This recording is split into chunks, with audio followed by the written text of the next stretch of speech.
Today's a shocking day for Holden workers, and the first thing I want to say is that we are very concerned for their futures, that we are thinking of them and their families, particularly in the lead up to Christmas. This is terrible news for them to get, and that we will do everything that we can to support and assist them. It's a shocking day for Holden workers. It's also a terrifying day for other auto industry workers. We know that component manufacturers will be affected by this. We know that there are all sorts of industries that support auto manufacturing in Australia that will be affected by this, including research and development, logistics and so on. All of them will feel this. It's also a very frightening day for Toyota workers, seeing the fate of fellow auto industry workers, and of course they would be nervous about their futures as well. It's very unusual to see one decision, like the government's decision to rip $500 million out of this industry, that has such huge ramifications for Australia. We're talking about probably 200,000 jobs that rely on the auto industry here in Australia, and this one decision to rip out $500 million has extraordinary ongoing effects for the industry. It was Joseph Benedict Chifley, as my friend Nick Champion said, it was Joseph Benedict Chifley who watched the first car roll off the production line at Fisherman's Bend. And it'll be his namesake, it'll be Joseph Benedict Hockey, who sees the last car roll off the production line. And it's unfortunately a decision of government that has made it so. Treasurer Hockey dared Holden to withdraw from Australia, and he got his way. We saw yesterday in the Parliament Treasurer Hockey make an extraordinary show, manning up, puffed up, shouting, arguing, making a point of daring Holden to leave. Well, they've left. We had evidence from Mike Devereaux yesterday that there had been no decision made, that Holden hadn't decided about its future in Australia.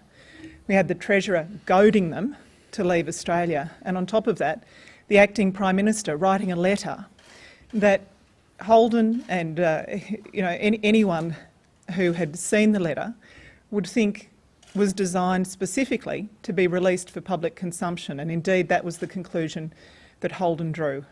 Instead of picking up the phone, instead of decent dialogue, instead of an adult approach that would keep these vital jobs in Australia, we had the Treasurer and the Acting Prime Minister goading and daring Holden to pull out. Today, the response of the Acting Prime Minister is that at least Holden workers now have certainty. Well, it's a very curious definition of certainty. Yes, they've got the certainty that they'll lose their jobs.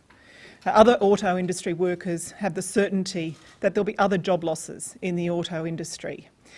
Workers at Toyota and in other related fields have the fear that they will be next, that they will be the domino that falls next.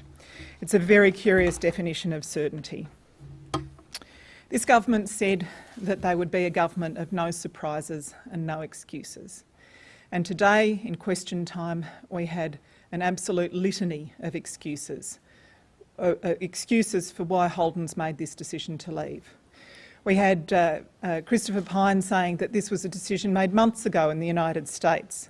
It's only just been announced today for reasons he would not say, but it's a decision made months ago. We had Christopher Pyne also saying that this decision was nothing to do with the federal government. It's an absolutely extraordinary claim when it's been clear from everything that Holden has said that they were waiting for a clear signal from the Commonwealth Government about what the government would do for the future of the auto industry here in Australia. It's extraordinary to say that this is nothing to do with the government when we've had Holden negotiating, holding back, seeking to talk to the government, making clear that they hadn't made a decision. We've had a Productivity Commission inquiry that's kicked off at any decision from the government about auto industry assistance to sometime in the future. For now, the government to wash their hands of this and say it's nothing to do with them. This is a tragic day for Holden. It's a tragic day for the auto industry. It's a tragic day for manufacturing in Australia. I think most Australians would regard it as a tragic day for Australia. It's extraordinary to see a Commonwealth government drive the car industry out of Australia.